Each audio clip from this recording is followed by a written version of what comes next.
السلام علیکم سامعین، 21 جمادی الاخری اور 4 جنوری ہے۔ عنوان ہے اتر پردیش کی آج کی سب سے بڑی خبر۔ یہ خبر بہت تفصیل سے سننے کی ضرورت ہے اور دھیان دینے کی ضرورت ہے۔ ابھی کچھ دن پہلے آپ نے سنا ہوگا ہمارے وزیر اعلیٰ کو اور گؤں سیوا کے صدر کو یہ ای میل ملا تھا کہ رام مندر کو بم سے اڑا دیا جائے گا، گؤں سیوا کے ادھیکش کو بھی بم سے اڑا دیا جائے گا، اور اسی طرح خود وزیر اعلیٰ کو بھی دھمکی دی گئی تھی۔ اس بارے میں ہماری ہونہار پولیس نے 2 آدمیوں کو گرفتار کر لیا ہے۔ یہ خبر ابھی کچھ ہی چینلوں پر آئی ہے، زیادہ نہیں دکھا رہے ہیں، اس لیے میں خبر تھوڑی تفصیل سے بتا دیتا ہوں۔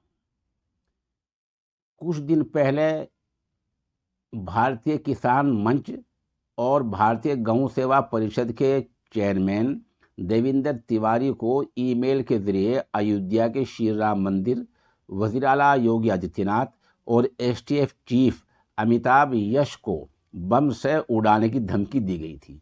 ای میل میں دعویٰ کیا گیا تھا کہ وہ پاکستانی خفیہ ایجنسی ISIF کے ایجنٹ ہیں۔ اس کے بعد سے ہی پولیس اور دیگر جانچ ایجنسیاں حرکت میں آ گئی تھی۔ اس معاملے میں ایس ٹی ایف نے 2 ملزموں کو گرفتار کر لیا ہے۔ ایس ٹی ایف کے مطابق بھارتیہ کسان منچ اور بھارتیہ گؤں سیوا پریشد کے صدر دیویندر تیواری نے خود ہی یہ سازش رچی تھی۔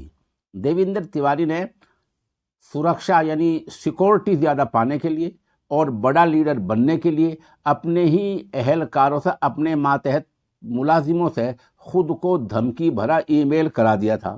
اس معاملے میں ایس ٹی ایف نے 2 ملزموں طاہر سنگھ اور اوم پرکاش مشرا کو گرفتار کر لیا ہے۔ ساتھ ہی سازش رچنے والے دیویندر تیواری کی تلاش جاری ہے۔ یہ واقعی آج کی بڑی خبر ہے۔ اس میں اوم پرکاش طاہر سنگھ سے پکڑے گئے ہیں اور ایک جاری ہے۔ اب اس میں مزید کارروائی کی ضرورت یہ ہے کہ تیواری کو پکڑا جائے اور سخت دھاراؤں کے تحت مقدمہ درج کر کے کارروائی کی جائے تاکہ آئندہ کوئی اس طرح کی حرکت نہ کر سکے۔